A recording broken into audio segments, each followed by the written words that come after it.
Assalamualaikum warahmatullahi wabarakatuh.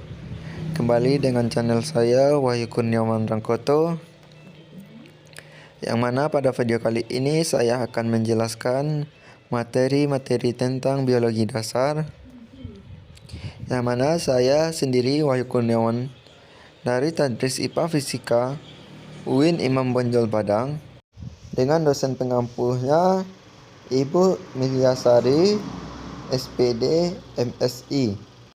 Berikut penjelasannya tiap-tiap bab. Selamat memahami.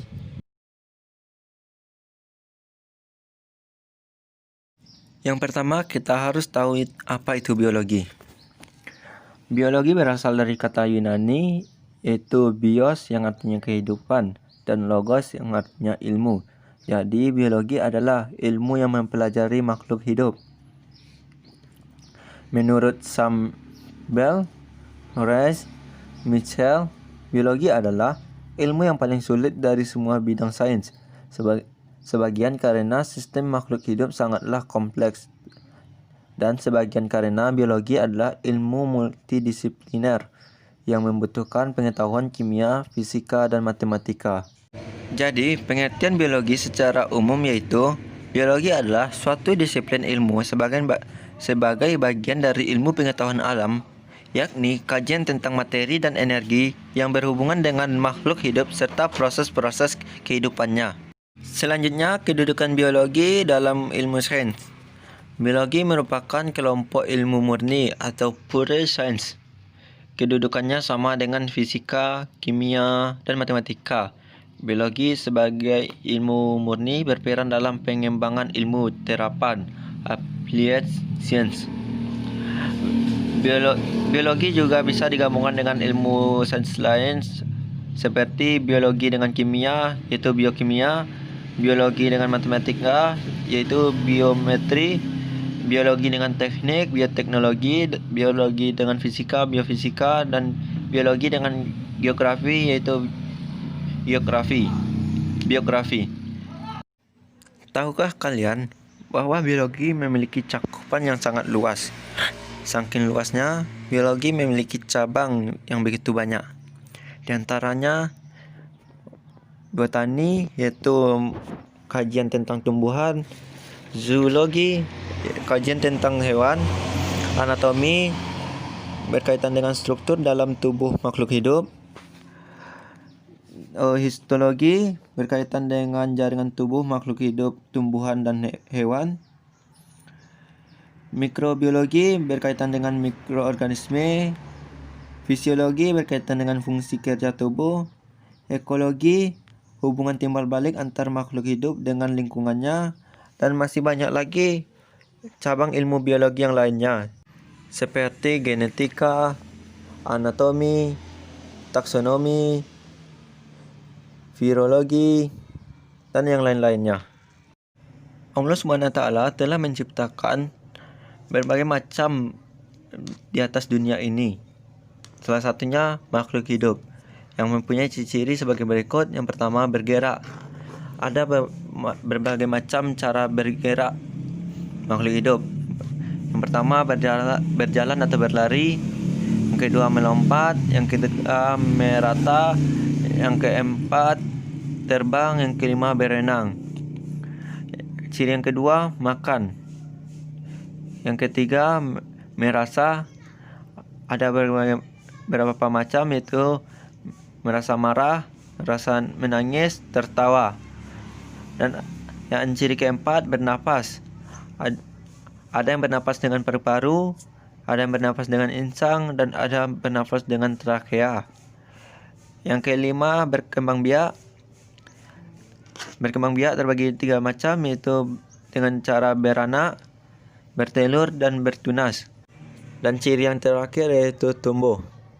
Sedangkan manusia diciptakan Allah lebih mempunyai satu ciri yang terakhir, yaitu mempunyai akal dan pikiran, sehingga manusia dapat berpikir dan bisa dapat menciptakan benda-benda yang ada di bumi seperti rumah, mobil, pesawat, dan sebagainya. Allah SWT telah menyusun dan menata rapi struktur organisasi kehidupan dari yang terkecil hingga yang terbesar.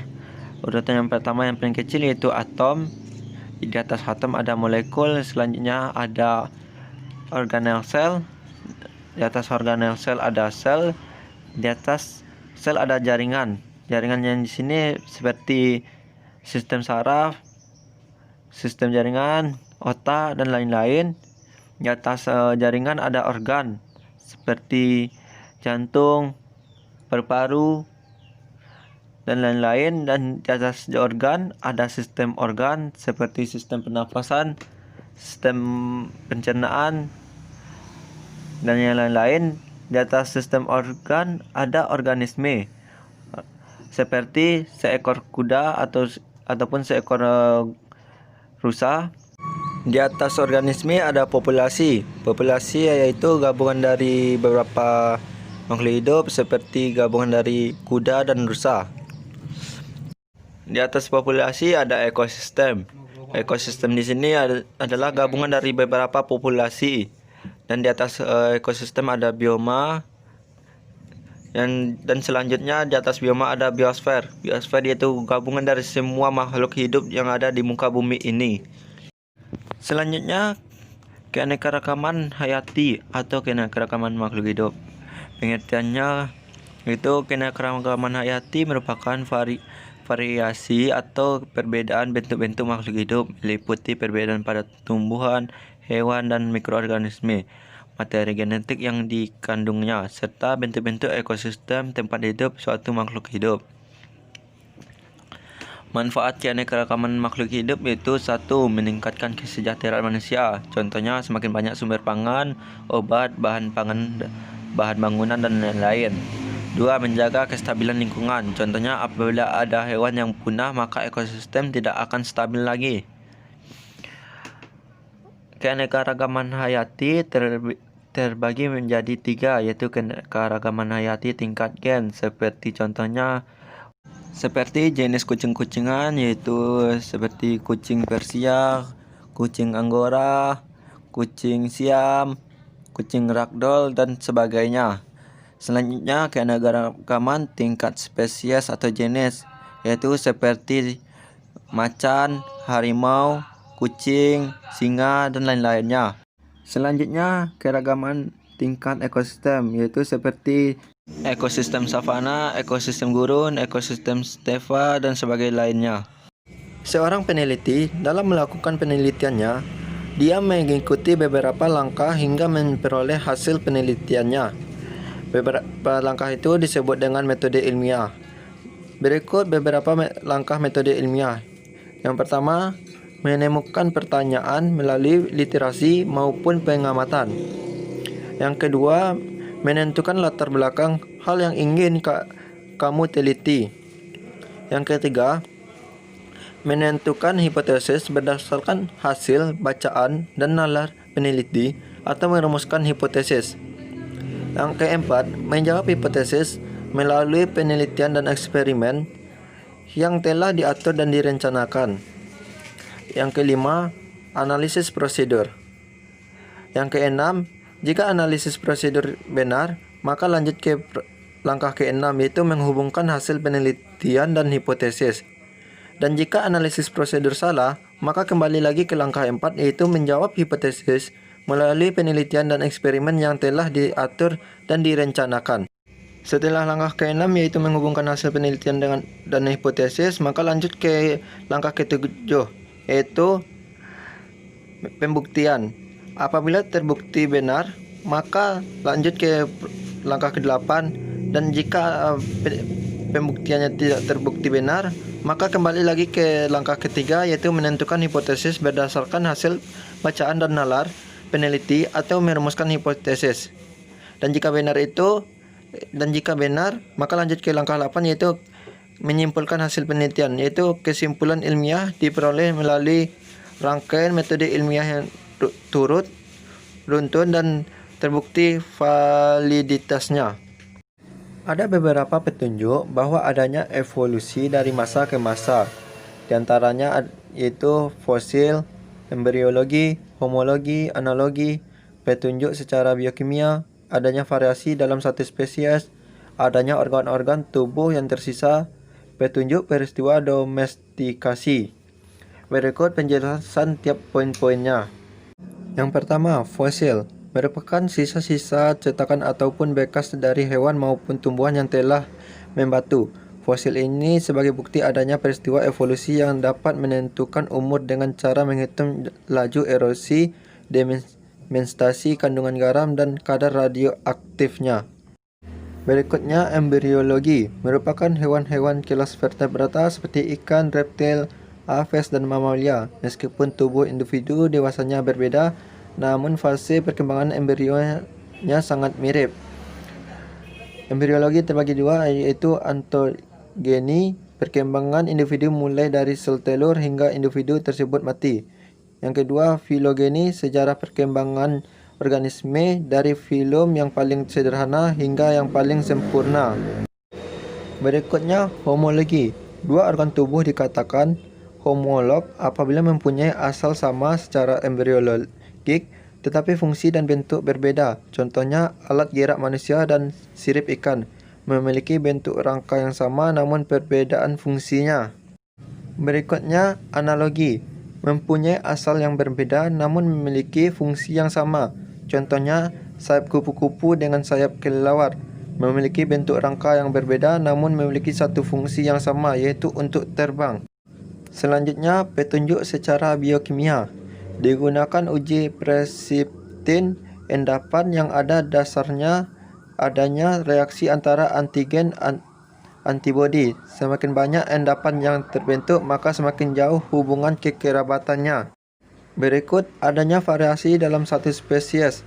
Individu yang termasuk dalam satu spesies tidak pernah bersifat identik sama persis. Variasi ini terjadi karena faktor genetik dan lingkungan. Contohnya pada paruh burung. Adanya organ-organ tubuh yang tersisa. Organ-organ tubuh yang tersisa merupakan bukti adanya proses evolusi. Organ-organ ini sudah tidak berguna namun masih dijumpai pada manusia, antara lain umbai cacing atau appendix, rambut pada dada, gigi taring yang runcing, tulang ekor. Yang terakhir, petunjuk peristiwa domestikasi. Pembudidayaan makhluk hidup domestikasi dapat mengakibatkan terjadinya perubahan fenotip sesuai dengan keinginan manusia. Cara ini dapat mengevolusikan makhluk hidup, artinya dapat menghasilkan satu varietas baru yang dikehendaki manusia berdasarkan sifat-sifat yang berbeda. Selanjutnya, kajian integrasi agama dan sains. Pada kajian ini kami akan mengkaji integrasi ilmu agama dan ilmu sains. Model integrasi yang digunakan yaitu penelusuran ayat-ayat Al-Quran yang terkait dengan materi biologi. Integrasi antara agama dan ilmu pengetahuan sains secara konsisten dapat menghasilkan sumber daya yang sangat terjamin dan dapat mengimplementasikan ilmu yang dimiliki dan dengan diperkuat oleh spiritual yang kokoh dalam menjalankan kehidupan. Dalam hubungannya antara Al-Quran dengan sains, kedudukan sains di sini sebagai penjelas kebenaran ayat-ayat yang terkandung dalam Al-Quran. Integrasi antara sains dalam bidang biologi dengan Islam, Al-Quran di sini berperan sebagai sumber inspirasi. Al-Quran harus diletakkan di posisi awal dalam suatu kajian dan tidak diposisikan sebagai pembenar kenyataan dalam sains, sehingga integrasi yang terjadi pada keduanya adalah dengan mengkaitkan ayat-ayat Al-Quran ke dalam penjelasan sains, atau Al-Quran di sini berperan sebagai sumber konfirmasi dalam pembelajaran biologi.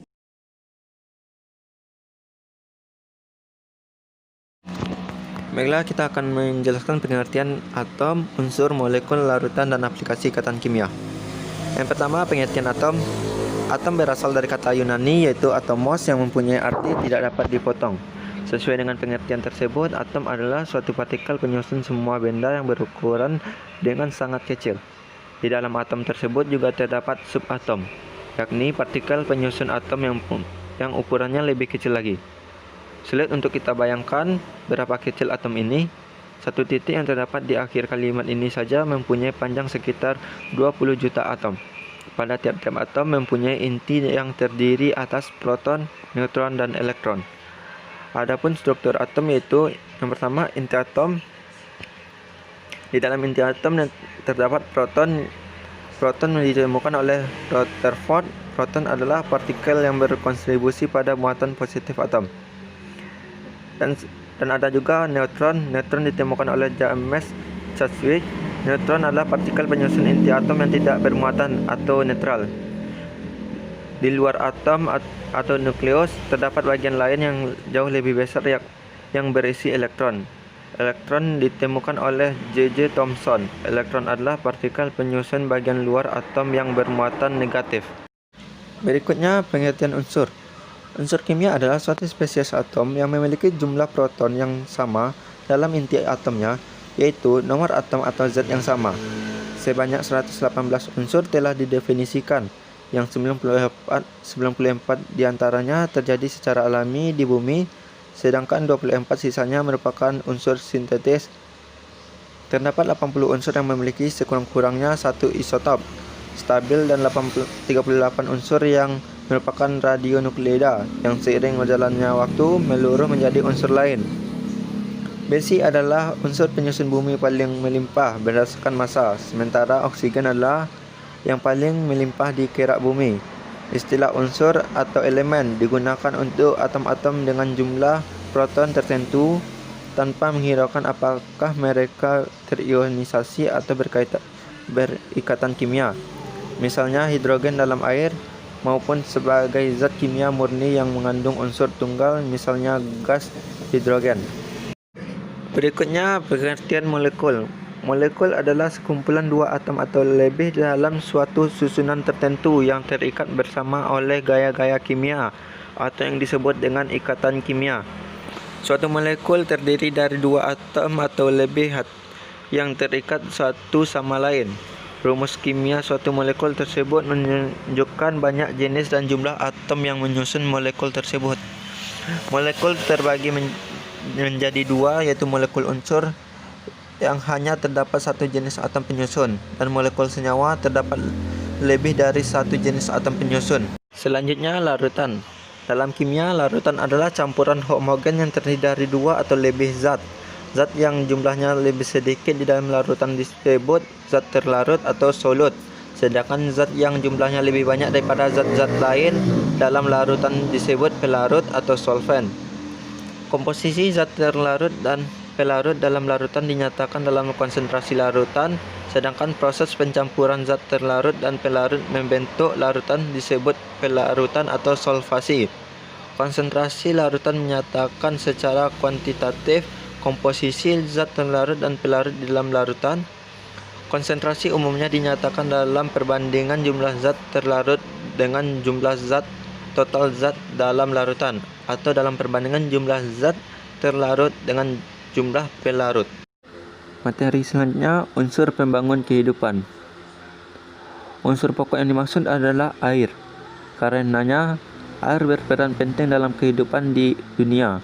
Air mengisi sekitar 90% dari kandungan zat protoplasma yang merupakan zat pembentuk sel. Sebagaimana ia merupakan unsur penting dalam pembentukan sel-sel hidup yang terdapat dalam tubuh manusia. Ia merupakan medium yang bisa mengaktifkan enzim dan protein dan seterusnya. Air sebagai salah satu unsur kehidupan. Semua kehidupan ini sangat tergantung pada air karena merupakan komponen utama. Keadaan air yang sangat banyak di bumi merupakan alasan mengapa bumi ini dapat ditempati organisme hidup pembentuk sel. Pada makhluk hidup merupakan hasil dari interaksi yang dinamis dan rumit antara sebagai jenis sel melewati berbagai proses.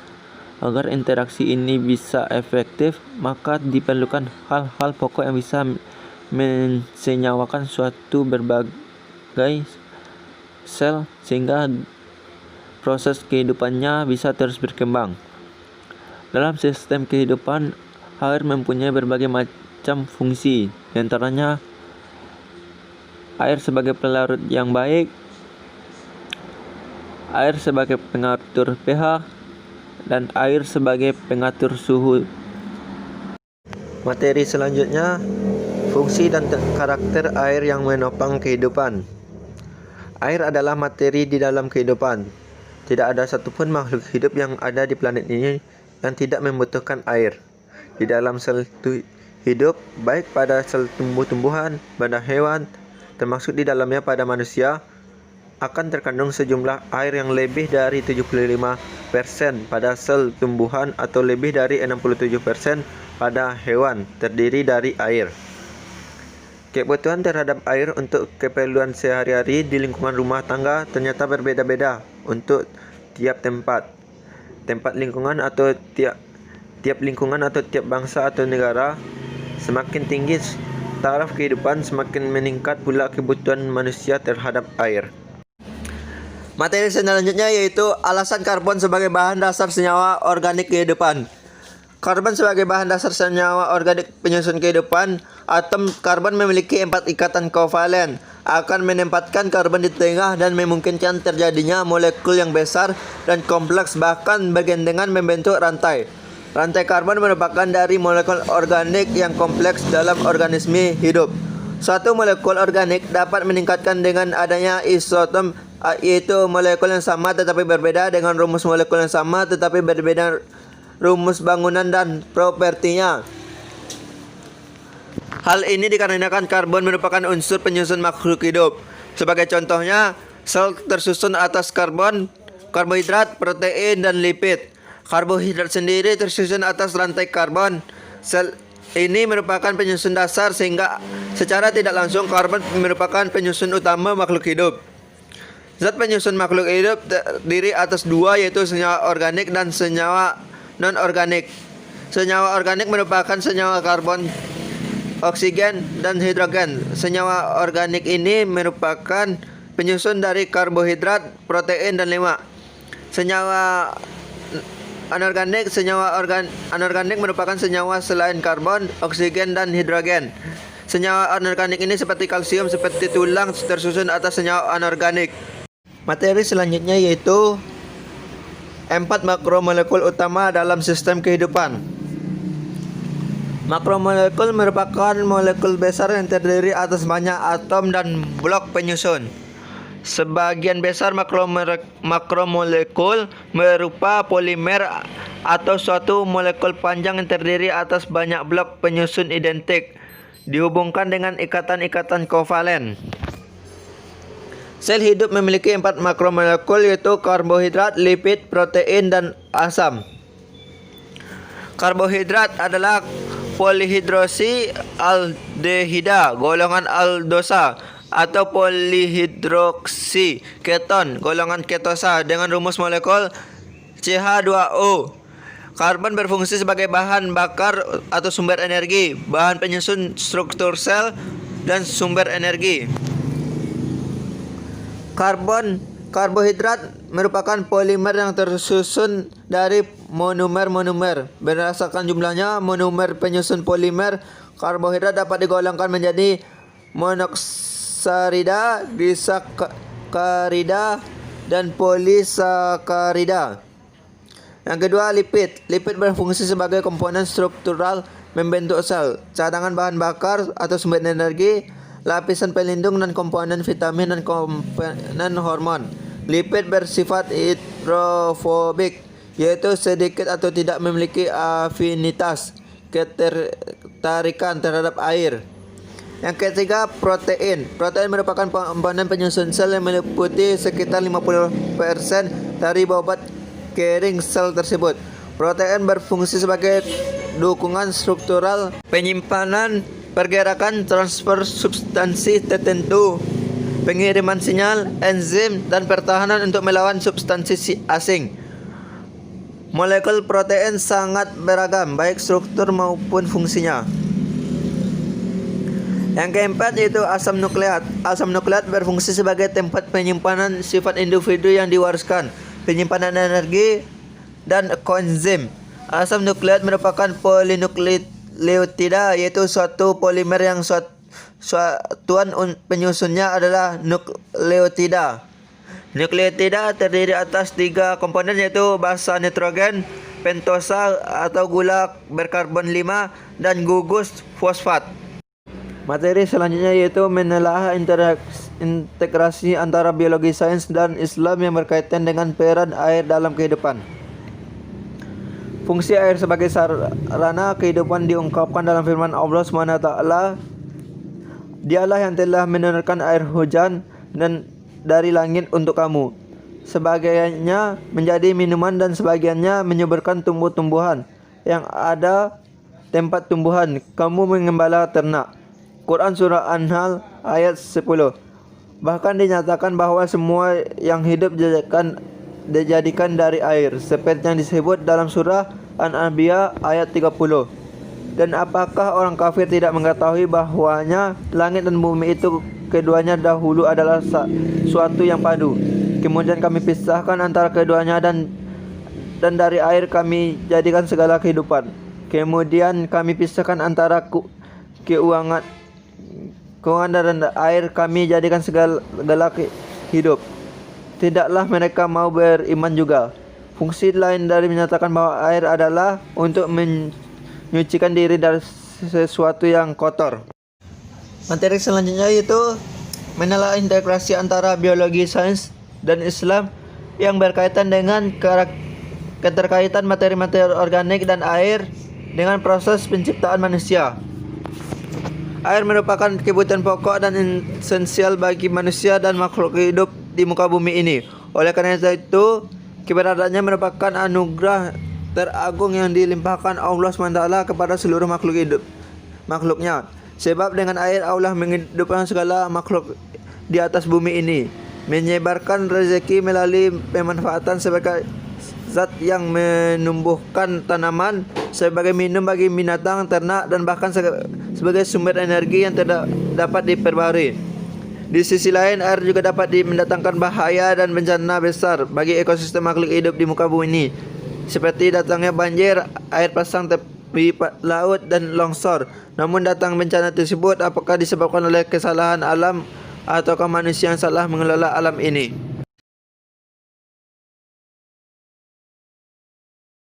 Pada poin pertama kita akan membahas sejarah penemuan sel. Pada tahun 1665, Robert Hooke mengamati senyatan gabus dari batang Quercus subur menggunakan mikroskop. Menemukan adanya ruang-ruang kosong yang dibatasi dinding tebal dalam pengamatannya. Selulae artinya sel. Sel penemuan Robert Hooke merupakan sel-sel gabus yang telah mati. Dapat kita lihat penemuannya pada gambar. Selanjutnya menjelaskan teori-teori tentang sel. Teori-teori sel hal yang sangat erat berkaitan dengan awal perkembangan biologi sel adalah munculnya teori sel. Munculnya teori ini didahului oleh sejumlah penelitian pada awal abad ke-19. Teori yang pertama yaitu sel merupakan kesatuan atau unit struktural makhluk hidup. Teori ini dikemukakan oleh seorang yang bernama Matthias Schleiden pada tahun 1804 sampai 1881 dan Theodor Schwann 1810 sampai 1882. Teori yang kedua yaitu sel sebagai kesatuan fungsional yang dikemukakan oleh Max Schulze pada tahun 1825 sampai 1874, menyatakan bahwa protoplasma merupakan dasar fisik kehidupan. Dan teori yang ketiga yaitu sel sebagai kesatuan reproduksi atau omniselula selula, setiap sel berasal dari sel, yang dikemukakan oleh Rudolf Virchow. Dan teori keempat yaitu sel sebagai kesatuan pertumbuhan makhluk hidup. Seorang yang bernama Rudolf Virchow pada tahun 1821 sampai 1902 berpendapat bahwa omnis selula ex selula, semua sel berasal dari sel sebelumnya. Dan teori keempat, sel sebagai kesatuan hereditas, yang dikemukakan oleh Edmund B. Wilson. Sel sebagai unit hereditas makhluk hidup dalam ilmu pengetahuan dan teknologi mendorong penemuan unit-unit penurunan sifat yang terdapat dalam nukleus, yakni kromosom. Selanjutnya menjelaskan pengelompokan bagian-bagian sel berdasarkan struktur dan fungsinya. Berdasarkan struktur dan fungsinya, sel dapat dibagi menjadi dua, yaitu sel prokariotik dan sel eukariotik. Yang pertama, sel prokariotik. Sel yang tidak memiliki membran inti sel atau nukleus dan sistem endomembrans. Contoh sel prokariotik itu bakteri dan alga hijau biru. Sel prokariotik memiliki struktur, yaitu yang pertama dinding sel. Bahan pembentuknya peptidiglikan, polisakarida, lemak, dan protein. Fungsinya pelindung dan pemberi bentuk tubuh. Yang kedua, membran plasma. Bahan pembentuknya lemak dan protein. Fungsinya untuk pelindung dan pengatur transport sel. Yang ketiga yaitu mesosom. Lekukan pada membran sel. Fungsinya untuk pembelahan sel dan penghasil energi, respirasi. Yang keempat, sitoplasma. Penyusunnya yaitu air, protein, lemak, mineral, dan enzim. Fungsinya tempat metabolisme sel. Yang kelima, ribosom. 25% atau 15.000 butir. Fungsinya untuk sintesa protein. Yang keenam, DNA dan RNA. Penyusunnya gula deoksiribosa, fosfat, dan basa nitrogen. Fungsinya untuk materi genetik. Yang ketujuh, flagella dan pili. Fungsinya untuk pergerakan dan menempel atau reproduksi. Selanjutnya, sel eukariotik. Sel yang mempunyai inti sel atau nukleus dan sistem endomembran sel. Contohnya hewan dan tumbuhan. Penyusun sel eukariotik yaitu yang pertama membran sel, yang kedua sitoplasma, yang ketiga organel sel. Organel selnya terdiri dari nukleus, ribosom, retikulum, endoplasma, badan Golgi, badan mikro atau peroksisom, dan gliksisom, vakuola, plastida atau kloroplas, mitokondria, mikrotubulus, mikrofilamen, sentrosom, sentriol, dinding sel, dan lisosom. Itulah penyusun sel makhluk hidup, strukturnya. Selanjutnya menjelaskan fungsi, struktur, dan proses pada membran sel. Salah satu fungsi dari membran sel adalah sebagai lalu lintas molekul dan ion secara dua arah. Dan fungsi lain dari membran sel yaitu untuk melindungi bagian sel yang terletak di bagian yang lebih dalam atau sebagian pembatas antara sel isi sel dengan bagian luar sel, dan juga reseptor dari rangsangan luar dan sebagai tempat melakukan pertukaran zat transport molekul. Struktur membran sel yaitu secara umum struktur membran sel terdiri dari beberapa komponen penyusun, yaitu lipoprotein, glikoprotein, glikolipid, dan dua lapisan fosfolid. Fungsi lain dari membran sel yaitu menyokong struktur sel, tempat melekatnya sitoskeleton, pelindung sel, komunikasi antar sel, dan berperan dalam perkembangan sel. Proses pada membran sel yaitu yang pertama difusi, pergerakan atom atau molekul berpagas atau cairan. Yang kedua, osmosis, peristiwa perpindahan molekul air melalui membran semipermeabel. Proses yang ketiga yaitu transport aktif, pergerakan zat atau molekul yang menyeberangi membran semipermeabel. Dan proses yang terakhir yaitu eksositosis dan endositosis. Eksositosis yaitu proses pengangkutan bahan yang terdapat di dalam sel melalui proses pembentukan vesikula, dan endositosis yaitu proses pengangkutan bahan yang terdapat di luar sel. Materi selanjutnya yaitu menjelaskan pembagian daur sel atau siklus sel. Kontinuitas kehidupan didasarkan atas reproduksi sel atau pembedahan sel. Sel berproduksi dengan cara menggandakan isinya dan kemudian memisahkannya menjadi dua sel anak. Sebelum melakukan pembelahan, sel harus mempersiapkan diri hingga dikemungkinkan untuk membelah. Dua sel anak yang terbentuk akan tumbuh dewasa dan siap untuk lagi melakukan pembelahan lagi. Hal tersebut berlangsung kontinu sehingga dinamakan siklus pembelahan sel atau siklus sel. Siklus sel itu mitosis dan interfase. Fase mitosis silih berganti dengan interfase selama siklus sel berlangsung.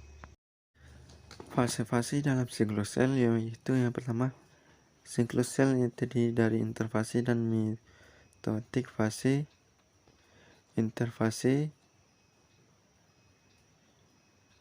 yaitu G1 fase, S fase, G2 fase, dan mitotik fase yaitu mitosis dan sitokinesis. Pada tahap pertama yaitu tahap interfase, selaput nukleus membatasi nukleus. Nukleus mengandung satu atau lebih nukleolus. Dua sentrosom telah terbentuk melalui replikasi sentrosom tunggal. Kromosom yang telah diduplikasi pada fase S tidak bisa dilihat secara individual karena belum terkondensasi. Pada tahap interfase, pembelahan mitosis silih berganti dengan tahap yang jauh lebih panjang yang disebut interfase. Pada saat interfase, sel-sel tumbuhan tumbuh dan membuat salinan kromosom sebagai persiapan untuk pembelahan sel. Merupakan 90% dari siklus sel, terdiri dari 3 subfase. Fase G atau tumbuh 5-6 jam. Fase S atau sintesis, sel bertumbuh sampai menjalin kromosomnya 10-12 jam. Fase G2 tumbuh sambil mempersiapkan untuk pembelahan 4-6 jam. Selanjutnya yaitu pembelahan mitosis. Pembelahan mitosis merupakan pembelahan sel yang melalui tahap-tahap pembelahan tertentu, yaitu profase, prometafase, metafase, anafase, dan telofase, yang disingkat dengan peramat. Sebelum melalui tahap pembelahan mitosis, sel mempunyai fase dalam persiapan pembelahan yang disebut interfase, G1, S, G2. Pembelahan mitosis memiliki ciri-ciri sebagai berikut. Terjadinya pada pembelahan sel tubuh somatis bertujuan untuk pertumbuhan dan generasi, menghasilkan dua sel anak identik dengan sel induk semula, berlangsung dalam satu kali siklus peramat. Perlu teman-teman ketahui bahwa cara pembelahan sel itu ada 3 cara, yaitu yang pertama, mitosis disebut juga pembelahan secara langsung karena pada mekanismenya inti pembelahan tanpa melibatkan pembentukan kromosom. Yang kedua yaitu mitosis, pembelahan pada sel somatik yang menghasilkan sel anak yang sama dengan sel induk. Yang ketiga, meiosis, pembelahan reduksi yang memisahkan kromosom-kromosom yang homolog terjadi pada proses gametogenesis. Selanjutnya yaitu materi membedakan proses pada metabolisme. Sebelum kita membedakan, kita lebih tahu apa itu metabolisme. Metabolisme adalah segala proses reaksi kimia yang terjadi di dalam makhluk hidup.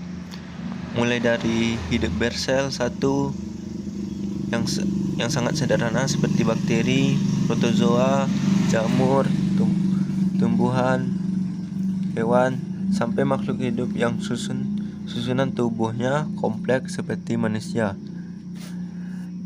Jenis metabolisme terbagi menjadi dua, yaitu anabolisme dan katabolisme. Anabolisme adalah pembentukan molekul kompleks dari molekul sederhana. Contohnya fotosintesis pada tumbuhan. Dan katabolisme adalah penguraian molekul-molekul kompleks menjadi molekul-molekul sederhana.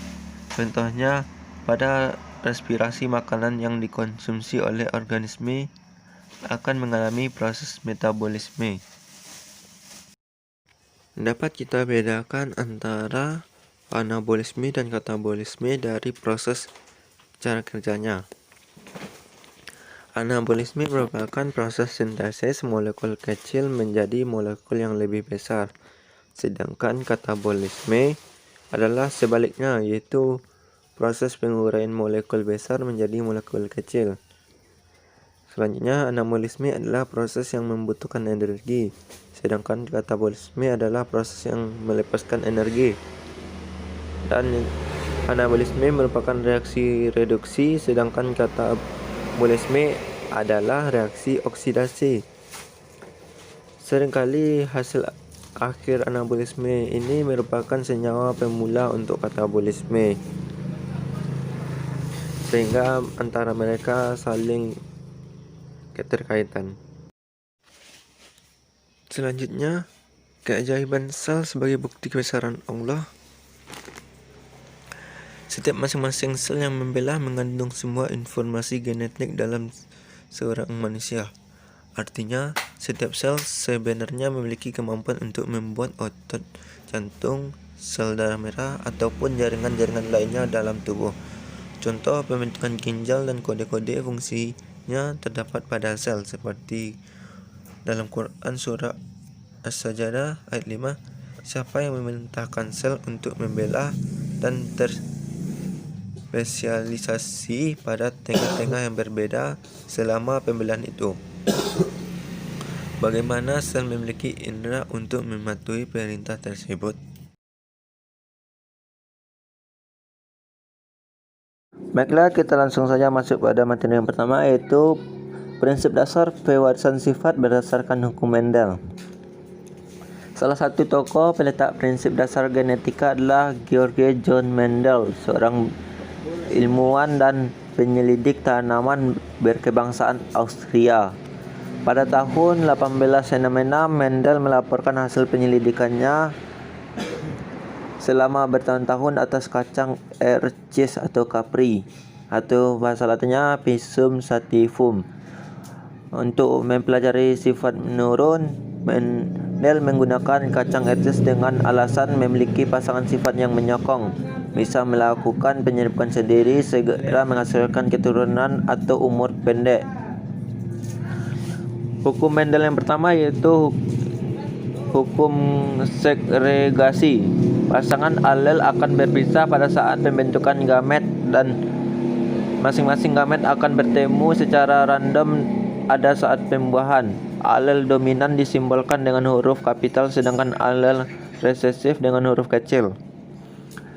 Hukum ini dipakai jika menyilang dua individu yang memiliki satu karakter atau sifat beda, monohibrid. Turunan pertama disebut P parental, turunan P disebut F filial, satu turunan F1 disebut F2. Hukum Mendel yang kedua yaitu hukum asortasi atau berpasangan bebas. Pengelompokan gen secara bebas. Hukum ini berlaku ketika pembentukan gamet, di mana gen sealel secara bebas pergi ke masing-masing kutub ketika meiosis. Pembuktian hukum ini dipakai pada dihibrid dan polihibrid, yakni persilangan dari individu yang memiliki dua atau lebih karakter berbeda. Contoh penerapan hukum Mendel 2 pada persilangan Rc berbiji bulat warna kuning atau dominan dengan Rc berbiji kisut warna hijau atau resesif. Materi selanjutnya yaitu struktur dan fungsi kromosom dalam pewarisan sifat.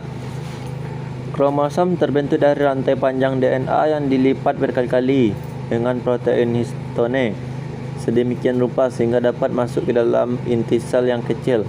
Struktur kromosom terbagi menjadi beberapa bagian seperti sentromer, telomer, dan kromomer. Sentromer adalah bagian penyempitan pada kromosom yang menghubungkan dua kromonema. Sentrosom berbentuk bulat dan berperan penting dalam pemilihan sel. Dilansir dari National Human Genome Research Institute, sentromer menjaga keseimbangan saat pemilihan sel, di mana bagian lainnya tidak aktif dan hanya sentromer yang aktif. Sentromer juga merupakan tempat melekatnya kromosom baru hasil replikasi. Yang kedua, telomer adalah bagian yang melindungi ujung kromosom yang melindungi DNA. Tali sepatumu terbuat dari banyak benang yang diuntai menjadi satu. Lalu pada ujung sepatu ada bagian melindungi tali sepatu tidak terurai. Ini seperti telomer. Telomer melindungi untaian DNA agar tidak terurai. Jika telomer rusak atau putus, kromosom kehilangan DNA dan tidak dapat bereplikasi. Selain melindungi DNA, telomer juga berfungsi untuk mencegah ujung kromosom menempel dengan kromosom yang lain. Selanjutnya, kromomer adalah penebalan pada kromonema yang membedakan satu kromosom dengan kromosom lainnya. Dilansir dari biologi di Discussion, kromomer berbentuk seperti manik-manik yang kecil namun padat dan berfungsi membawa gen selama pewarisan. Materi yang ketiga yaitu membedakan struktur dan fungsi DNA dan RNA. Orang yang pertama kali yang menemukan struktur DNA adalah James Watson bersama Francis Crick. Struktur ini dikenal dengan struktur rantai berganda Watson-Crick. DNA adalah molekul besar atau makromolekul yang berisi dua rantai polinukleotida yang antara satu dengan yang lain saling berikatan. Masing-masing dari nukleotida tersebut akan membentuk tiga susunan. Tiga susunan yang dimaksud tersebut adalah gula pentose, nitrogen, dan gugus fosfat. Sedangkan di dalam basa nitrogen sendiri terdapat basa pirimidin dan juga basa purin. Di dalam basa pirimidin ada basa timin dan basa sintosin. Sedangkan di dalam basa purin ada adenin dan juga guanin. Fungsi dari DNA sendiri yaitu yang pertama membawa materi yang bersifat genetik dan generasi yang satu kepada generasi yang ada di bawahnya. Yang kedua, melakukan kontrol terhadap kehidupan baik itu dilakukan secara langsung ataupun tidak. Yang ketiga, sebagai sebuah autokatalisa atau sejenis penggandaan diri. Yang keempat, sebagai sebuah heterokatalis atau yang dapat melakukan suatu sintesis terhadap senyawa yang lainnya. Adapun untuk struktur DNA sendiri terdiri atas rantai poliribonukleotida, sedangkan basa yang umum terdapat di dalam terdiri dari adenin, urasil, guanin, dan juga sitosin. Letak dari RNA sendiri adalah berada di dalam nukleus atau dalam sitoplasma sel. Bentuk dari RNA relatif lebih banyak apabila dibandingkan dengan DNA. Fungsi dari RNA sendiri yaitu yang pertama untuk menyimpan informasi, yang kedua untuk perantara antara DNA dengan protein yang terdapat dalam proses ekspresi genetik. Hal ini berlaku untuk organisme yang hidup. Yang ketiga, proses sintesis protein dalam sel. Materi selanjutnya yaitu proses sintesis protein dalam sel. Proses sintesis protein dimulai ketika ikatan hidrogen DNA hasil replikasi dipecah atau diputus oleh enzim RNA. polimerase. Kemudian rantai DNA tersebut dikode oleh mRNA. Sintesis protein terjadi melalui dua tahap, yaitu transkripsi dan dilanjutkan dengan translasi. Tahap pertama, transkripsi. Transkripsi adalah proses penyalinan informasi DNA kepada mRNA. Proses ini terjadi di dalam nukleus dan dikatalisasi oleh enzim RNA polimerase. Transkripsi hanya terjadi pada satu rantai DNA yang mengandung kelompok gen tertentu saja. Terdapat beberapa tahap pada proses transkripsi, yaitu inisiasi atau pemula transkripsi, elongasi atau pemanjangan transkripsi, dan terminasi atau pengakhiran transkripsi. Tahap kedua yaitu translasi. Translasi adalah sintesis polipeptida dari mRNA untuk menentukan urutan-urutan asam amino yang akan membentuk suatu protein. Translasi terjadi di ribosom. Pada tahap ini, sel harus menerjemahkan kode genetik atau kodon. Kodon adalah 3 nukleotida pada urutan mRNA yang dapat diterjemahkan menjadi urutan asam amino. Urutan asam amino akan mengkode suatu protein spesifik. Terdapat beberapa tahap pada proses translasi, yaitu tahap pertama yaitu inisiasi atau permulaan translasi. Tahap yang kedua, elongasi atau pemanjangan translasi. Dan tahap yang ketiga yaitu terminasi atau pengakhiran translasi. Selanjutnya, nilai-nilai Islam yang berkaitan dengan pewarisan sifat pada manusia. Di dalam Al-Quran telah dijelaskan tentang pewarisan sifat pada manusia yang terdapat pada Quran Surah Al-An'am ayat 98 dan Surah Al-Ahqaf ayat 15. Dan juga hadis Bukhari dan Muslim meriwayatkan dari Abu Humairah bahwa seorang Arab Badui datang kepada Rasulullah SAW dan berkata, "Ya Rasulullah, sesungguhnya istriku telah melahirkan seorang anak berkulit hitam, padahal aku berkulit putih, dan aku curiga dia bukanlah anakku." Rasulullah SAW bertanya kepadanya, "Apakah kamu memiliki unta?" Badui menjawab, "Ya." Rasulullah SAW bertanya lagi, "Apakah ada untamu yang berkulit hitam keabu-abuan?" Dia menjawab, "Ada, ya Rasulullah." Rasulullah bertanya lagi, "Dari mana datangnya warna kulit unta itu?" Badui itu menjawab, "Ya Rasulullah, menurutku dulu ada induknya yang berwarna demikian." Rasulullah pun berkata, "Mungkin juga anakmu telah mewarisi kulit salah seorang nenek moyangnya." Rasulullah SAW tidak membiarkan orang itu menyangkal bahwa anak itu adalah anaknya. Pada hadis di atas, Rasulullah SAW menunjukkan kepada aturan pewarisan sifat. Ini baru ditemukan belakangan ini dan kebanyakan darinya ditemukan oleh Mendel. Hadis ini menjelaskan tentang sifat-sifat yang diwariskan.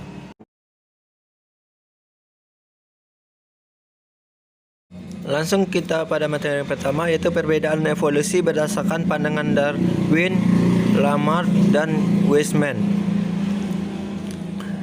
Evolusi berdasarkan Darwin menyatakan bahwa evolusi berlangsung karena adanya proses seleksi alam. Evolusi berdasarkan Lamarck, bagian tubuh makhluk hidup dapat berubah baik ciri, sifat, dan karakternya karena pengaruh lingkungan hidupnya. Evolusi berdasarkan Weismann, proses yang menyangkut seleksi alam terhadap faktor genetika. Lamarck versus Weismann. Lamarck, perubahan organ makhluk hidup disebabkan adanya adaptasi terhadap lingkungan. Perubahan organ itu diwariskan kepada generasinya. Sedangkan Weismann, lingkungan tidak berpengaruh terhadap sel-sel tubuh yang mengarah kepada evolusi. Berikutnya perbedaan pandangan Lamarck dan Darwin. Lamarck perubahan organ tubuh oleh lingkungan dapat diwariskan. Sedangkan Darwin, evolusi karena seleksi alam, individu yang tidak mampu beradaptasi akan kepunahan.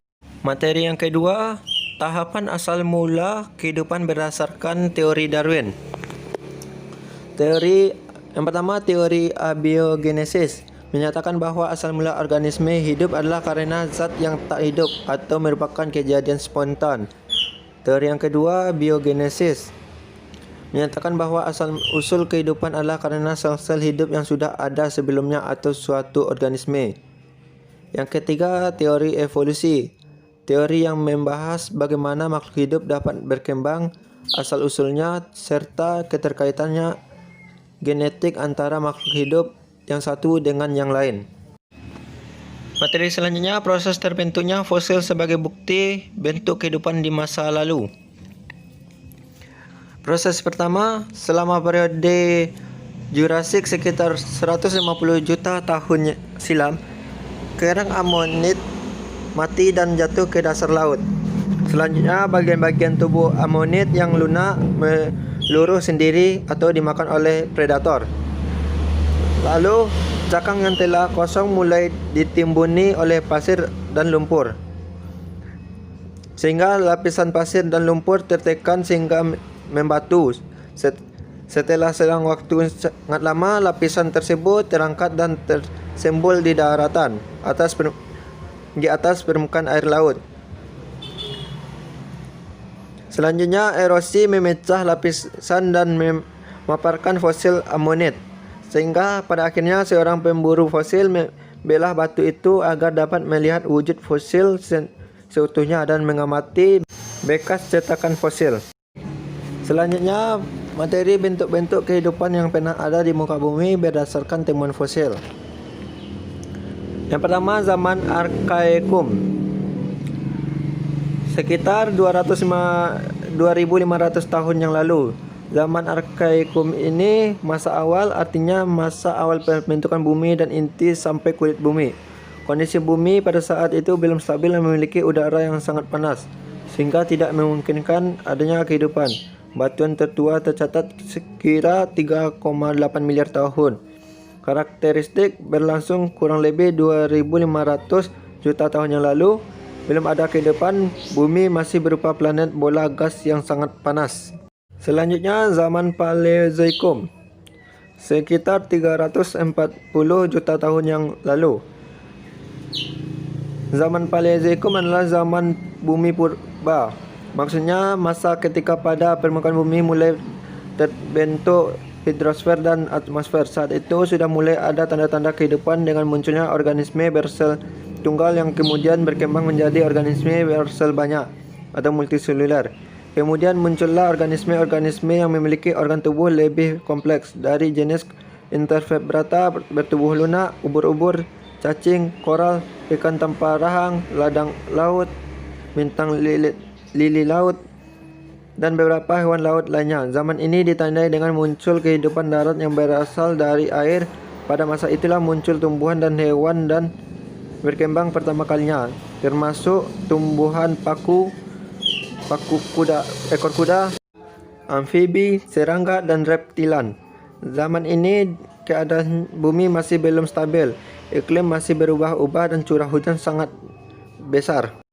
Karakteristik dari zaman ini, mulai ada tanda-tanda kehidupan berupa mikroorganisme, hewan kecil tanpa bertulang belakang, jenis ikan, dan jenis gang atau rerumputan. Keadaan bumi masih belum stabil, iklim masih berubah-ubah, curah hujan sangat besar, berlangsung sekitar 340 juta tahun yang lalu. Selanjutnya yaitu zaman Mesozoikum. Zaman Mesozoikum adalah masa berlangsung sekitar 150 juta tahun yang lalu. Pada zaman itu, perkembangan reptil mencapai puncaknya, terutama dinosaurus. Benua-benua secara perlahan mengalami pergeseran dari saling menyatu satu sama lain menjadi seperti keadaannya saat ini. Pergeseran ini menimbulkan spesiasi dan berbagai perkembangan evolusi penting lainnya. Iklim hangat yang terjadi sepanjang periode juga memegang peran penting bagi evolusi dan diferensifikasi spesies hewan baru. Pada akhir zaman ini, dasar-dasar kehidupan modern terbentuk. Ciri dari zaman Mesozoikum yaitu terdapat banyak hewan reptil seperti dinosaurus. Iklim bumi mulai hangat, merupakan dasar dari kehidupan modern, berlangsung sekitar 150 juta tahun yang lalu. Selanjutnya, zaman Neozoikum. Zaman ini berlangsung sekitar 60 juta tahun yang lalu. Saat itu keadaan bumi sudah semakin memungkinkan untuk mendorong munculnya makhluk hidup lainnya seperti binatang menyusui, sejenis kera dan monyet, dan saat itu juga kepulauan Indonesia terbentuk. Ciri dari zaman Neozoikum itu merupakan puncak dari hewan mamalia. Hewan reptil besar telah punah. Iklim bumi sudah mulai stabil, terbagi menjadi dua zaman yaitu zaman tersier dan zaman kuarter, berlangsung sekitar 60 juta tahun yang lalu. Zaman tersier adalah zaman yang berlangsung sekitar 60 juta tahun yang lalu yang ditandai dengan munculnya beberapa jenis binatang menyusui atau mamalia, termasuk primata seperti kera, sedangkan jenis reptil raksasa lambat laun lenyap. Ciri dari zaman tersier itu berlangsung sekitar 60 juta tahun lalu, telah muncul berbagai jenis manusia purba. Terdapat banyak migrasi hewan ke seluruh bagian dunia untuk menyesuaikan iklim. Yang kedua, zaman kuarter adalah zaman yang ditandai dengan adanya kehidupan manusia seperti sekarang. Zaman kuarter berlangsung sekitar 600.000 tahun yang lalu. Ciri-ciri zaman kuarter: sudah terdapat manusia modern, Homo spesies, berlangsung sekitar 600.000 tahun yang lalu. Keadaan alam masih liar dan stabil, bumi masih diselimuti es dan mencair pada akhir kala Pleistocene. Daratan bumi mulai terpecah karena es mencair. Manusia purba sudah punah. Selanjutnya, materi kelemahan teori evolusi secara ilmiah. Hukum utama ilmu pengetahuan alam: jika sebuah teori tidak menerapkan dan tidak dapat pada bukti-bukti, maka teori itu dinyatakan gagal atau tidak berlaku. Contoh kelemahan fatal dalam teori evolusi itu tidak ada rumus matematik. Rumus adalah salah satu cara yang tersedia untuk menguji sebuah teori. Setiap teori ilmiah memiliki sebuah rumusan, kecuali teori evolusi. Yang kedua, tidak adanya mekanisme genetika. Bakteri yang paling besar memiliki 500 gen, sedangkan manusia memiliki lebih dari 22.000 gen. Untuk sebuah bakteri berevolusi menjadi manusia, ia harus mampu menambah gen mereka. Tetapi tidak ada mekanisme genetik yang menambah sebuah gen. Penemuan DNA membuat teori Darwin semakin jauh dari ilmiah. Selanjutnya, rekayasa yang dilakukan oleh pendukung teori evolusi Darwin. Ada beberapa tokoh, diantaranya satu, August Weismann. Menurutnya, evolusi terjadi karena adanya seleksi alam terhadap faktor genetika suatu organisme. Variasi yang diwariskan induk kepada keturunannya diatur oleh faktor genetik, bukan faktor lingkungan. Yang kedua yaitu Thomas Henry Huxley. Dia mendukung teori evolusi Darwin karena tidak memberikan kepercayaan kepada teori lain. Ia mencetus paham agnostisisme yang menyatakan bahwa manusia tidak akan pernah bisa mengetahui apakah Tuhan itu ada atau tidak. Yang ketiga, D.H. Scott. Ia menyatakan teori evolusi datang untuk menjadikan sebuah teori baku. Kita tidak mungkin dapat melepaskan diri dari teori ini, meskipun hanya sebagai suatu pengalaman dari sebuah keyakinan. Berikutnya, bukti ilmiah yang membenarkan ayat-ayat Al-Quran tentang penciptaan makhluk hidup. Penciptaan manusia menurut Al-Quran, dan aspek-aspek itu ditegaskan dalam banyak ayat. Beberapa di antaranya sebagai berikut. Manusia tidak diciptakan dari mani yang melekat, tetapi dari bagian kecilnya, spermazoa. Sel kelamin laki-lakilah yang menentukan jenis kelamin bayi. Janin manusia melekat pada rahim sang ibu bagaikan lintah. Manusia berkembang di 3 kawasan yang gelap di dalam rahim. Setetes mani. Dalam Al-Quran telah menegaskan bahwa manusia diciptakan secara khusus. Dalam Quran surah As-Sad ayat 72 sampai 70, ayat 71 sampai 72, Quran surah Fatir ayat 11 Quran surah Kah ayat 16, Quran surah Al-Fatir ayat 11 dan Quran surah Al-Furqan ayat 54.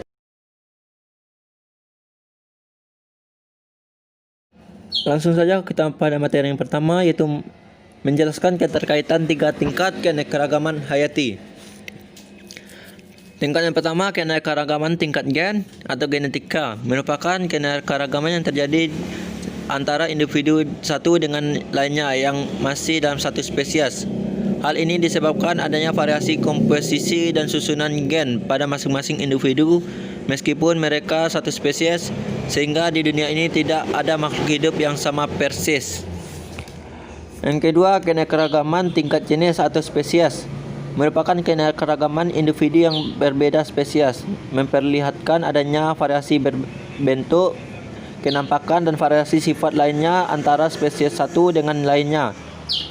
Dan yang ketiga, keanekaragaman tingkat ekosistem, makhluk hidup yang beraneka ragam baik bentuk, kenampakan dan sifat-sifat lainnya berinteraksi dengan lingkungan abiotiknya dan sejenis dengan jenis-jenis makhluk hidup lainnya yang bervariasi akan membentuk berbagai macam ekosistem sehingga membentuk keanekaragaman ekosistem. Selanjutnya menjelaskan taksonomi, tata nama, tujuan dan manfaat klasifikasi makhluk hidup. Tata nama klasifikasi makhluk hidup yang pertama untuk hewan yaitu kingdom dan untuk tumbuhan regnum. Merupakan tingkat takson tertinggi makhluk hidup. Kebanyakan ahli biologi sependapat bahwa makhluk hidup di dunia ini dikelompokkan menjadi 5 kingdom.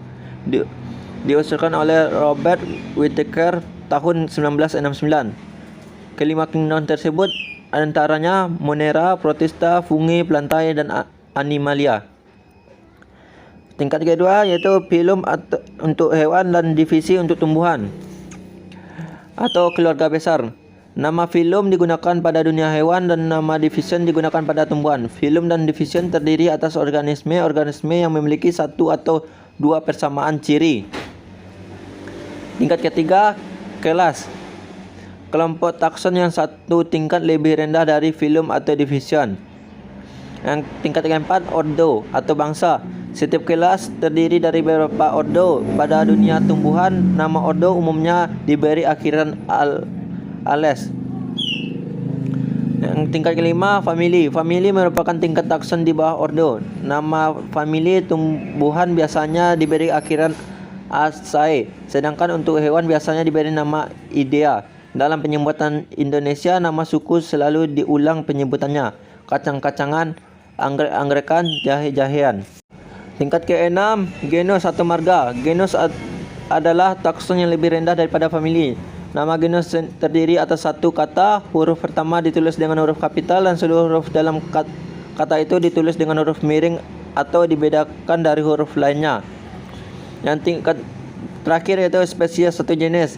Spesies adalah takson yang terendah. Spesies adalah suatu kelompok organisme yang dapat melakukan perkawinan antara sesama untuk menghasilkan keturunan yang fertil atau subur. Aturan penulisnya disebut binomal nomenklatur.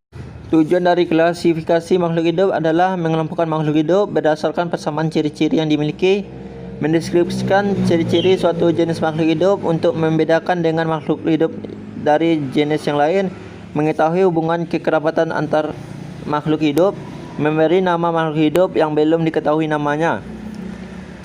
Berdasarkan tujuan tersebut, sistem klasifikasi makhluk hidup memiliki manfaat sebagai berikut: memudahkan kita dalam mempelajari makhluk hidup yang sangat beraneka ragam, mengetahui hubungan kekerabatan antara makhluk hidup satu dengan yang lain. Klasifikasi memudahkan komunikasi. Materi selanjutnya mengemukakan sejarah dan dasar perbedaan berbagai sistem klasifikasi makhluk hidup dari masa ke masa. Taksonomi tumbuhan dibedakan atas 6 periode, yaitu yang pertama periode preliterature. Periode ini manusia sangat primitif, mereka memperoleh makanan dari berburu dan bercocok tanam. Periode kedua literature kuno. Pada periode ini mereka telah mencapai kesimpulan berdasarkan alasan daripada analisis dari observasi. Yang ketiga, pertengahan. Pada abad ini hanya ada sedikit pembagian taksonomi kecuali Albertus Magnus yang memperkenalkan monokotil dan dikotil, pembuluh dan tidak pembuluh. Yang keempat, pembangunan kembali. Pada periode ini telah terdapat perkembangan, telah dilakukan pencetakan, setiap orang telah percaya pada karya asli seseorang. Ilmu navigasi memungkinkan untuk mengoleksi semua tanaman di dunia. Dan kelima, teori evolusi. Pencetus teori ini adalah Charles Darwin. Ia memperkirakan bahwa bumi telah berusia 6.000 tahun dan mengalami evolusi yang terkumulasi sehingga terjadi perbedaan. Yang keenam, kebangkitan taksonomi. Melihat dari pembagian taksonomi yang terdahulu, kita dapat memperhatikan jika peraturan pembagian klasifikasi murni penemuan dan wewenang manusia. Taksonomi dimulai dengan adanya perkembangan mikroskop dan teknik modern. Materi selanjutnya yaitu mampu menjelaskan dasar klasifikasi pada tumbuhan. Carolus Linnaeus adalah orang yang pertama kali meletakkan dasar klasifikasi dan dikenal dengan sebutan Bapak Taksonomi, sehingga cabang ilmu tumbuh-tumbuhan yang mempelajari tentang teknik klasifikasi atau penggolongan atau pengelompokan disebut sebagai taksonomi. Klasifikasi tumbuhan berdasarkan hal-hal yaitu sebagai berikut. Yang pertama, jumlah sel penyusun tubuh. Apakah itu uniseluler atau multiseluler? Yang kedua, ada tidaknya terdapat biji, bunga, dan buah. Yang ketiga, habitus tumbuhan waktu hidupnya, misalnya tegak, merambat, atau menjalar. Yang keempat, organ perkembangbiakannya. Dari dasar-dasar pengklasifikasian tumbuhan itu, maka terbagilah kerajaan tumbuhan itu menjadi 3 divisi, yaitu Birophyta atau lumut, Peridophyta tumbuhan paku-pakuan, Spermatophyta tumbuhan berbiji. Tumbuhan lumut terdiri dari lumut hati, lumut daun, dan lumut tanduk. Sedangkan paku-pakuan atau Peridophyta, Psilophytanae atau paku purba, Lycopodinae paku kawat, Equisetae paku ekor kuda, Felicinae paku sejati. Dan tumbuhan berbiji atau Spermatophyta terbagi menjadi 2, yaitu Gymnospermae dan Angiospermae. Materi selanjutnya yaitu menjelaskan dasar klasifikasi pada tumbuhan. Berdasarkan klasifikasinya, hewan terbagi menjadi 2 kelompok besar, yaitu vertebrata, yaitu hewan yang memiliki tulang belakang, dan invertebrata, yaitu hewan yang tidak memiliki tulang belakang. Pada dasarnya, klasifikasi hewan menjadi vertebrata dan invertebrata ini merupakan klasifikasi berdasarkan struktur tubuh hewan atau binatang. Yang pertama, hewan vertebrata termasuk pada Hemichordata, Urochordata, Cephalochordata, vertebrata. Vertebrata sendiri terbagi menjadi Fishes, amfibi, reptil, aves, mamalia, dan juga hewan invertebrata.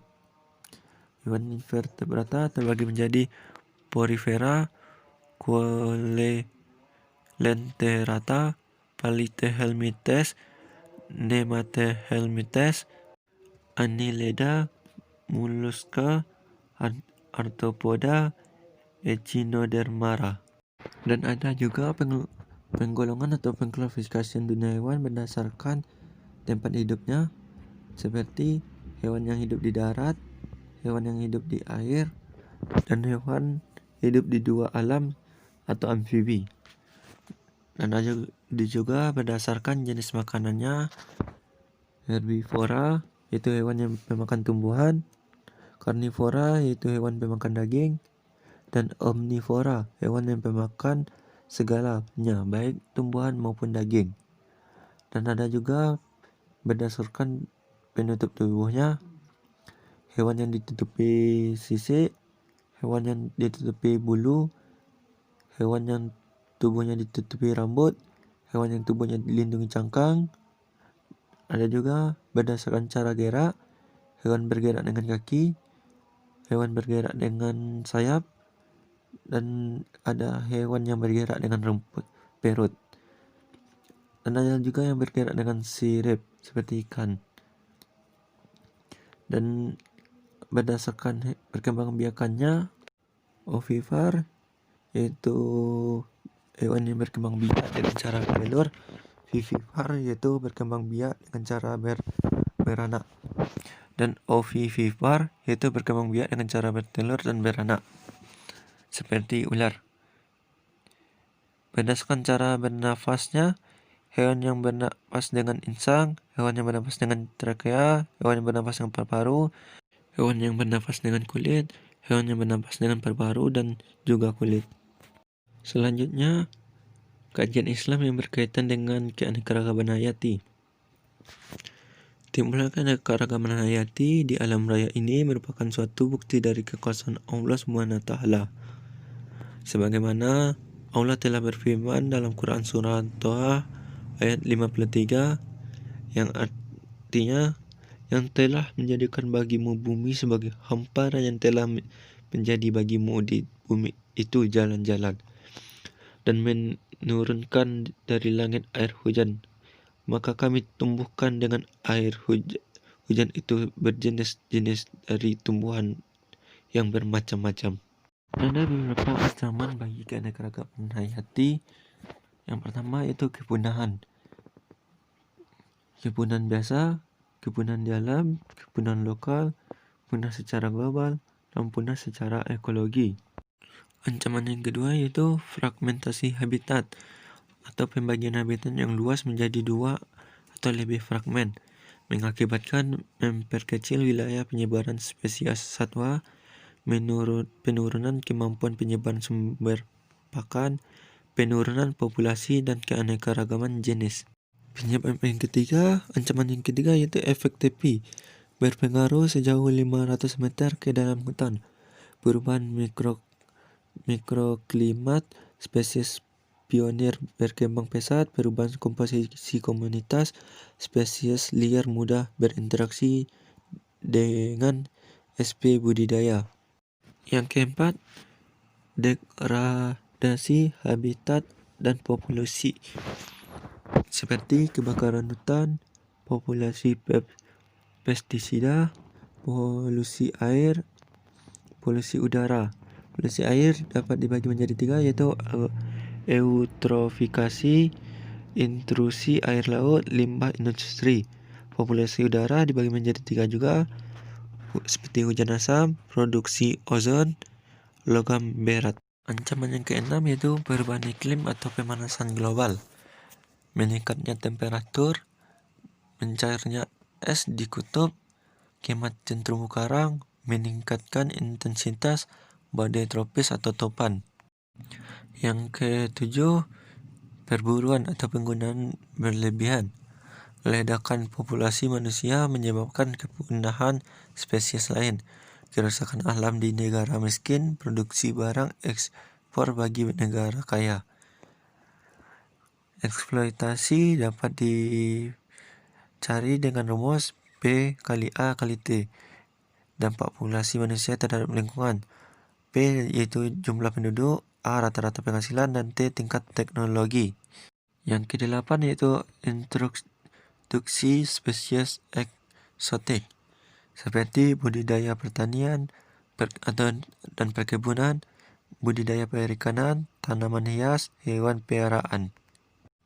Untuk mengatasi itu semua, sehingga diadakan solusinya yaitu perlindungan pengawetan alam sebagai sistem penyangga kehidupan, perlindungan flora dan fauna beserta ekosistemnya.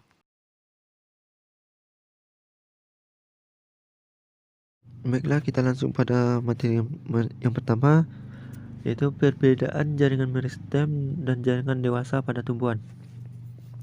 Yang pertama, jaringan meristem, jaringan tanaman yang mungkin untuk tumbuh.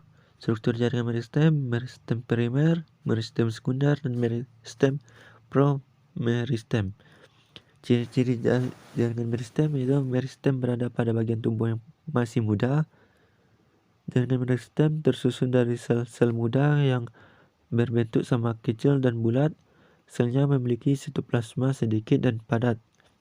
Fungsi dari jaringan meristem yaitu berfungsi dalam pertumbuhan tanaman seperti akar, batang, dan daun.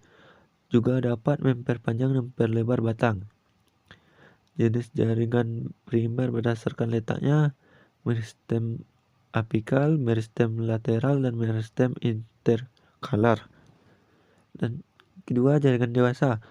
Struktur dan fungsi jaringan dewasa, strukturnya jaringan epidermis yang berfungsi sebagai penutup permukaan tumbuhan dan pelindung organ tubuh. Jaringan parenkim, jaringan dasar yang ditemukan pada hampir semua organ tumbuhan. Jaringan penyokong berfungsi sebagai pelindung biji dan berkas vaskuler dan memberikan kekuatan bagi tumbuhan agar dapat berdiri dengan kokoh. Dan jaringan gabus berfungsi untuk melindungi jaringan lain agar tidak kehilangan banyak air. Baiklah, materi selanjutnya nutrisi dan akibat kekurangan pada tumbuhan. Secara umum, fungsi nutrisi bagi tumbuhan yaitu nutrisi berperan penting untuk tumbuh, berkembang, dan berproduksi.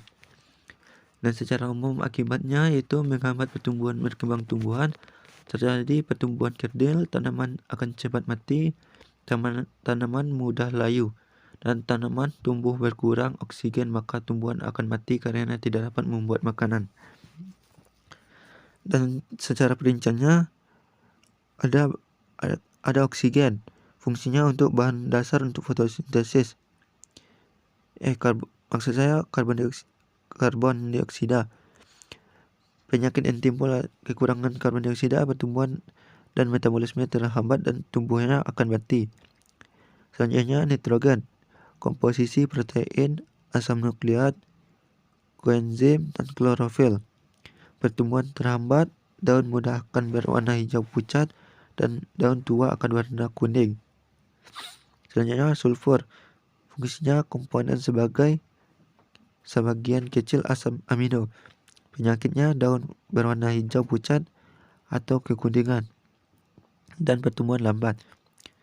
Kalsium, fungsinya mengaktifkan enzim, mengatur keseimbangan larutan air dan pengaruh osmosis. Penyakitnya pertumbuhan lambat dan daun tua menggulung, terdapat bercak-bercak.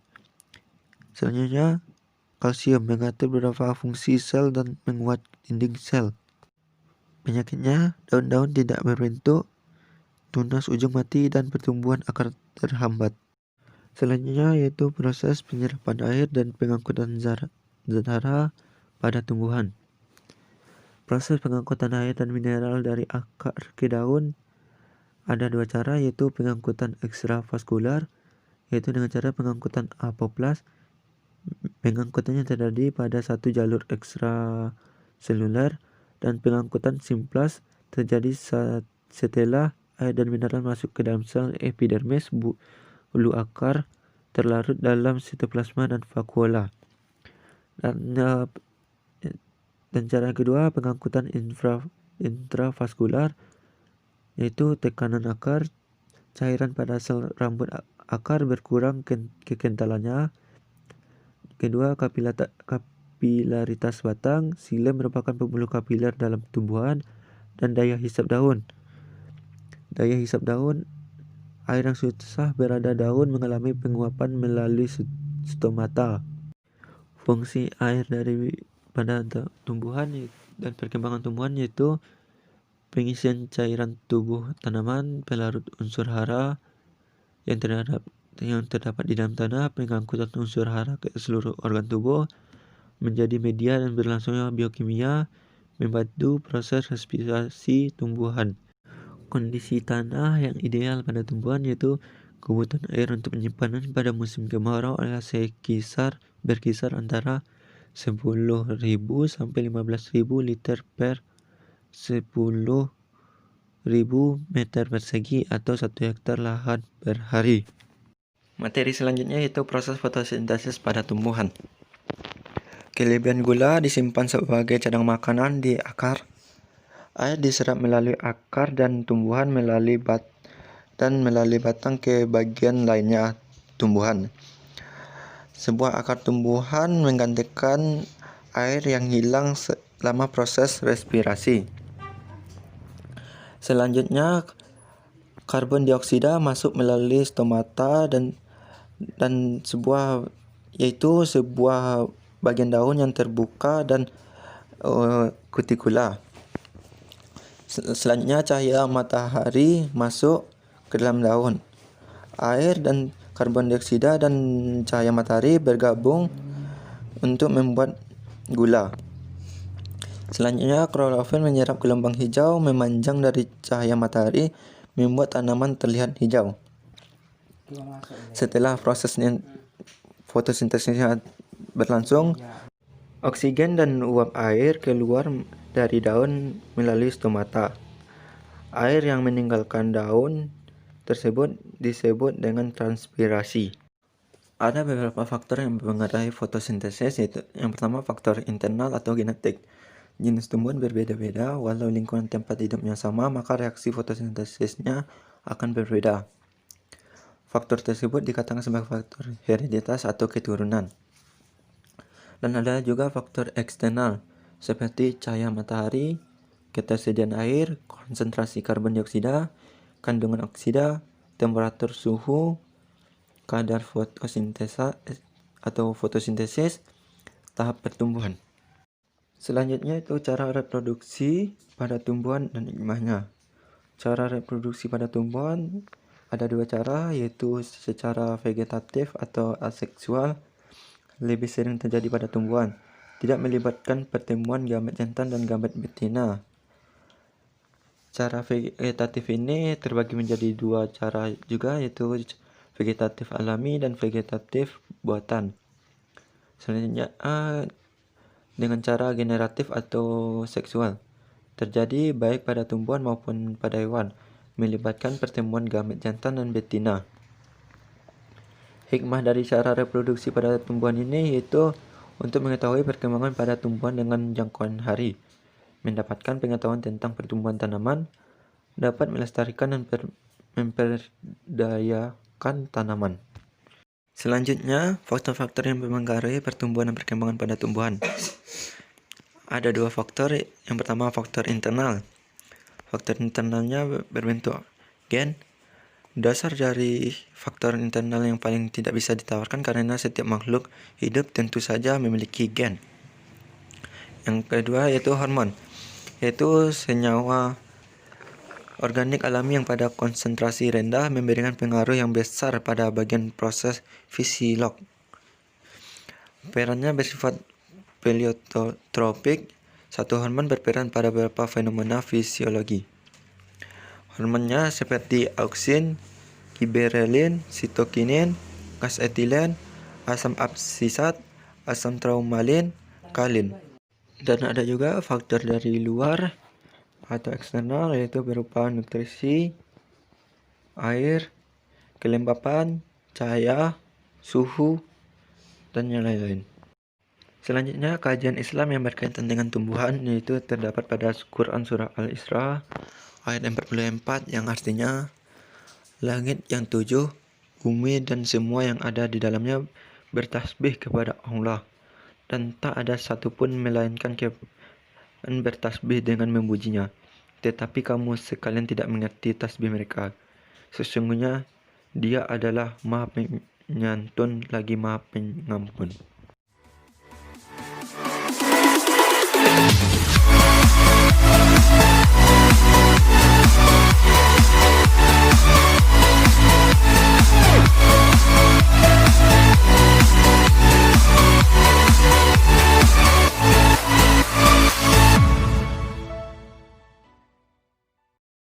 Terima kasih untuk yang telah melakukannya, dan terima kasih juga untuk yang telah menonton video ini.